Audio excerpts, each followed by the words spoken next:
Hello students, आज मैं BA part 1 के जो सोशियोलॉजी के स्टूडेंट हैं, पेपर सेकंड में जो आपका टॉपिक है नगर, सिटी क्या होती है, इसके विषय में मैं आपको बताने जा रही हूँ। तो नगर एक ऐसा समुदाय होता है जहाँ पर आर्थिक, सामाजिक एवं सांस्कृतिक विषमताएँ पाई जाती हैं। जनसंख्या का घनत्व बहुत अधिक मात्रा में होता है। लोग कृत्रिम चीज़ों पर डिपेंड होते हैं, आपस में संघर्ष होता है, आपस में प्रतिस्पर्धा होती है, कंपटीशन होता है और लोग जो है इनमें प्राथमिक संबंध नहीं पाए जाते, इसमें द्वितीयक संबंध पाए जाते हैं। लोग अपनी इच्छाओं की पूर्ति के लिए ही संपर्क स्थापित करते हैं। तो इस प्रकार से जो नगर होता है उसमें जो है जो गांव से बिल्कुल भिन्नता पाई जाती है। नगरों में गतिशीलता पाई जाती है। लोग जो है कई व्यवसायों में लिप्त होते हैं, कोई भी एक व्यवसाय नहीं करता है। राजनीतिक जो है पार्टियों के भी जो कार्यालय होते हैं, पुलिस और न्यायालय की सुविधा होती है। तो इस तरीके से बहुत सी ऐसी सुविधाएं होती हैं जो नगर में पाई जाती हैं। और जनसंख्या जो है 10 लाख से अधिक होती है, वो 10 लाख तक तो नगर में आती है और 10 लाख से अधिक जब जनसंख्या हो जाती है तो वो महानगर की श्रेणी में आता है। अगर 2001 की जनगणना की बात करें तो उस समय मात्र 35 ही हमारे महानगर थे, लेकिन 2011 की जनगणना में ये 53 हो गए। इस तरीके से जनसंख्या जो है दिन प्रतिदिन बढ़ती जा रही है, उसी प्रकार से महानगरों की संख्या भी बढ़ती जा रही है। महानगरों में भिन्न भिन्न व्यवसाय होते हैं, लोगों को व्यवसाय के अधिक जो चांस होते हैं वहाँ पर, इसलिए वहाँ पर अधिक जनसंख्या हो जाती है। तो नगर जो है, नगर में इसी प्रकार की जो है विशेषताएं पाई जाती हैं। तो मुख्य विशेषता क्या है? विभेदीकरण। कोई भी एक जाति का नहीं होता, एक धर्म का नहीं होता, एक संप्रदाय का नहीं होता। बोली भाषा भी अलग अलग होती हैं, वेशभूषा भी अलग अलग होती हैं। तो ये जो है नगर की श्रेणी में आते हैं। तो मैंने कुछ कम शब्दों में नगर की जो परिभाषा है, वो अर्थ जो है नगर का अर्थ है वो लिखा है, परिभाषाएं भी लिखी हैं और नगरीय समुदाय की जो विशेषताएं हैं उनको भी बताया है।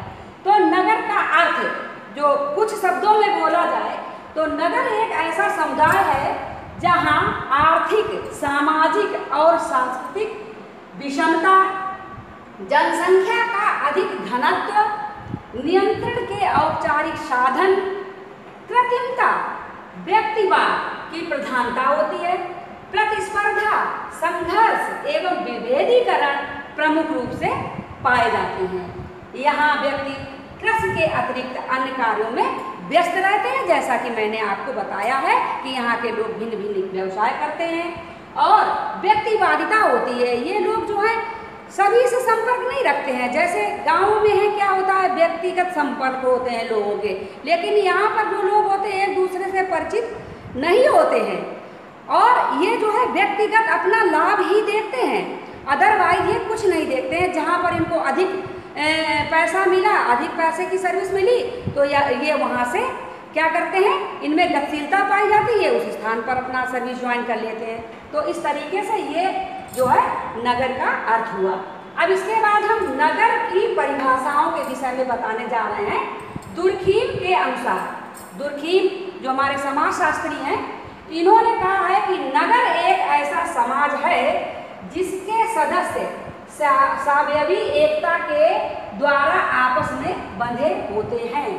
स्वावयवी एकता क्या होती है? दुर्खीम ने स्वावयवी शब्द का प्रयोग किया है। पहले तो मैं स्वावयवी बता दूं कि स्वावयवी होता क्या है। जैसे हमारा शरीर है, शरीर में हमारे बॉडी में हाथ भी हैं, पैर भी हैं, नाक भी है, मुंह भी है, बाल भी हैं। तो इस तरीके से यदि हम इन हाथों को अलग कर दें तो इनका कोई अस्तित्व नहीं रहेगा। इसी प्रकार से शरीर का कोई भी अंग हम अलग कर दें तो इसका कोई भी अस्तित्व नहीं रहेगा।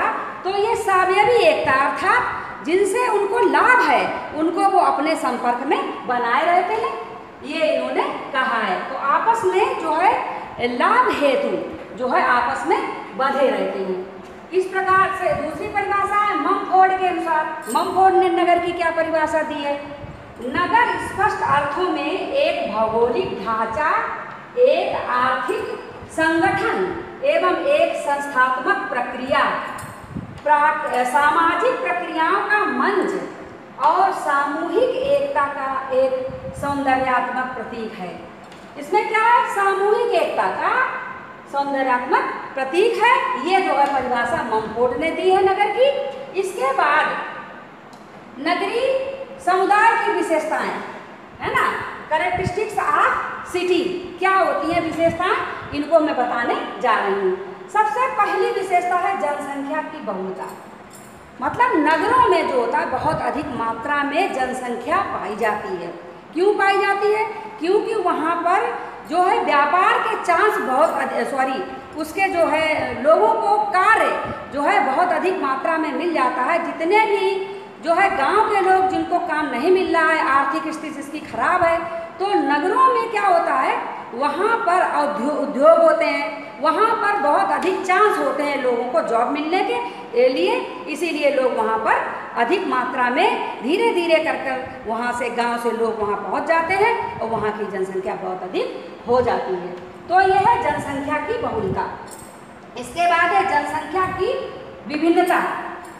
अब आपको मालूम है कि किसी एक क्षेत्र से व्यक्ति नहीं गया है, वहाँ पर अनेक क्षेत्रों भिन्न भिन्न जगह से लोग पहुँचते हैं। तो भिन्न भिन्न जगह से लोग पहुँचेंगे, उनकी भाषा भी अलग होगी, उनका रहन सहन भी अलग होगा, उनका जो है बोलचाल भी अलग होगी। इस तरीके से जो है सारी चीज़ों में भिन्नता पाई जाती है, उनके नेचर में भिन्नता होगी। तो इसीलिए जनसंख्या की विभिन्नता अर्थात वहाँ पर जो भी जनसंख्या रहती है वो भिन्न भिन्न क्षेत्रों से, भिन्न भिन्न संप्रदाय से, भिन्न भिन्न समुदायों से, भिन्न भिन्न धर्मों से होती है। इसीलिए वहाँ पर विभिन्नता पाई जाती है। नेक्स्ट है व्यवसायों की बहुलता एवं विभिन्नता। वहाँ पर इतने व्यवसाय होते हैं, जनसंख्या का बढ़ने का यही कारण है कि अधिक से अधिक मात्रा में लोगों को व्यवसाय मिल जाता है। लोग बेरोजगार होते हैं तो सोचते हैं वहाँ पर पहुँच जाऊँ, मुझे व्यवसाय मिल जाएगा, मेरी आर्थिक स्थिति सही हो जाएगी। तो लोग इसीलिए वहाँ पर क्या होता है कि बहुत अधिक मात्रा में जनसंख्या भी होती है और विभिन्नताएं भी बहुत अधिक मात्रा में पाई जाती हैं। इसके बाद आपका नेक्स्ट है द्वितीयक संबंधों की प्रधानता। द्वितीयक संबंध, प्राथमिक संबंध हम बता चुके हैं। प्राथमिक संबंध में बहुत ही नज़दीकी संबंध होते हैं, लोग आपस में मिलते जुलते हैं, दुख सुख में भाग लेते हैं एक दूसरे के, और लोगों में प्रेम की भावना होती है, नज़दीकी संपर्क होते हैं। लेकिन द्वितीयक संबंध जो है वो कैसे होते हैं, जिसमें लोग डेली किसी से नहीं मिलते हैं, है ना, कोई किसी से परिचित नहीं होता है, कभी किसी का कार्य आपसे है तो आपसे संपर्क बना लिया, उसके बाद उसको कोई मतलब नहीं है। तो इस तरीके से द्वितीयक संबंध जो होते हैं वो व्यक्तिगत संबंध नहीं होते हैं, इसीलिए जो है वहाँ पर द्वितीयक संबंधों की प्रधानता होती है। नेक्स्ट है गतिशीलता। जहाँ पर लोगों को अच्छा जॉब मिला, वहाँ से बढ़कर वेतन मिला, तो क्या करते हैं लोग अपना वो जॉब छोड़कर दूसरे जॉब को पकड़ लेते हैं। तो इसीलिए गतिशीलता वहाँ पर अधिक मात्रा में पाई जाती है नगरों में। ये बहुत महत्वपूर्ण कारण है गतिशीलता का। नेक्स्ट है व्यक्तिवादिता। समुदाय की अगली जो विशेषता है व्यक्तिवादिता। वहाँ पर लोग, जो नगर के लोग होते हैं, वो क्या करते हैं, एक दूसरे से व्यक्तिगत संपर्क नहीं रखते हैं, व्यक्तिवादिता उनके अंदर नहीं होती है। मात्र क्या होता है, उनका पर्सनल स्वार्थ होता है। यदि आपसे उनका कोई काम हल हो रहा है तो आपसे संपर्क उन्होंने बनाया, अदरवाइज उनको कोई आपसे लेना देना नहीं होता है। कोई भले ही बिल्कुल एक ही बिल्डिंग में रह रहा हो, लेकिन वो आपसे बिल्कुल भी मतलब नहीं रखेगा। तो व्यक्तिवादिता वहाँ पर पाई जाती है, ये भी एक विशेषता होती है। नेक्स्ट है सामाजिक समस्याएं।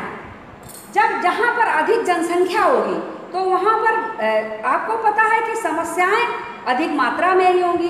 कुपोषण होता है, वर्ग संघर्ष होता है और प्रदूषण होता है। तो मतलब ये होता, प्रतिस्पर्धा होती है, बहुत सी समस्याएं वहाँ पर जन्म लेती हैं। तो आपस में क्या होता है कि बहुत सी समस्याएं होती हैं और जिनके समाधान वो जो है कानून द्वारा, पुलिस द्वारा, इसके द्वारा हल कराते हैं। इसके बाद है अगली विशेषता है विभिन्न आर्थिक वर्ग। विभिन्न आर्थिक वर्ग, वहाँ पर किसी एक वर्ग क्या होता है, वर्ग जो है व्यक्ति एक अर्जित होता है, एक प्रदत्त होता है। प्रदत्त तो वर्ग में नहीं आता है, लेकिन जो अर्जित करके जो अपनी मेहनत से अपना कोई ओहदा प्राप्त करता है, अपना कोई पद प्राप्त करता है, तो वो वर्ग की श्रेणी में आता है। तो वहाँ पर भिन्न भिन्न वर्ग रहते हैं, है ना, भिन्न भिन्न समुदाय के लोग, भिन्न भिन्न वर्गों के लोग, भिन्न भिन्न धर्मों के लोग। तो अपना जिसका व्यवसाय है वो उसी से संपर्क रखता है। तो वर्गों में वहाँ पर जो है जनसंख्या जो है विभाजित होती है। इसके बाद अगला है हित प्रधान सहनशीलता। हित प्रधान सहनशीलता मतलब इसका क्या हुआ कि जब अपना स्वार्थ सिद्ध हो रहा है तो क्या हुआ, आपको सहन कर लिया, आपकी कोई गलती है, आपने कुछ कह दिया, सहन कर लिया। यदि आपसे कोई उनको लालच है, अगर उनसे आपको कोई पर्सनल लाभ है तो वो आपको सहन करते हैं, अदरवाइज उनको आपसे कोई लेना देना नहीं है।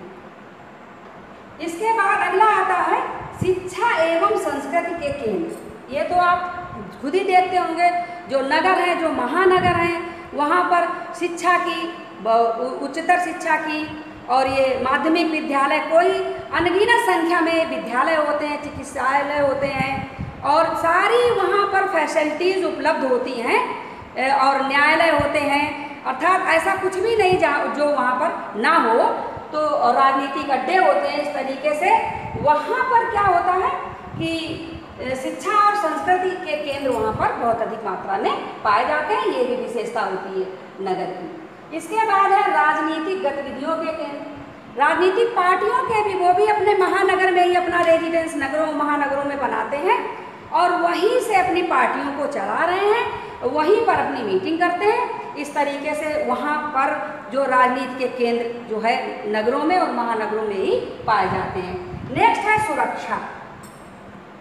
नगरों में सुरक्षा जो है कानून और पुलिस के द्वारा लोग अपने आप को सुरक्षित रखते हैं। यदि कोई समस्या है तो वो कानून का सहारा लेते हैं या तो पुलिस का सहारा लेकर अपनी समस्याओं को सॉल्व कर लेते हैं। नेक्स्ट है स्वास्थ्य एवं मनोरंजन की सुविधा। नगरों में क्या होता है, चिकित्सीय सुविधा बहुत अधिक मात्रा में पाई जाती है। बहुत से डॉक्टर होते हैं और मतलब किसी भी समस्या का, किसी भी बीमारी का साल वहाँ पर आसानी से हो जाता है। इसलिए भी वहाँ पर लोग रहना अधिक पसंद करते हैं। ये भी इसकी, और मनोरंजन की भी वहाँ पर बहुत अधिक मात्रा में सुविधा होती है, क्योंकि जो प्राकृतिक वातावरण तो उनको मनोरंजन के लिए प्राप्त नहीं होता है। इसलिए मनोरंजन के लिए उनको विशेष समय निकालकर अपना मनोरंजन करना पड़ता है। तो ये भी एक विशेषता होती है नगर की।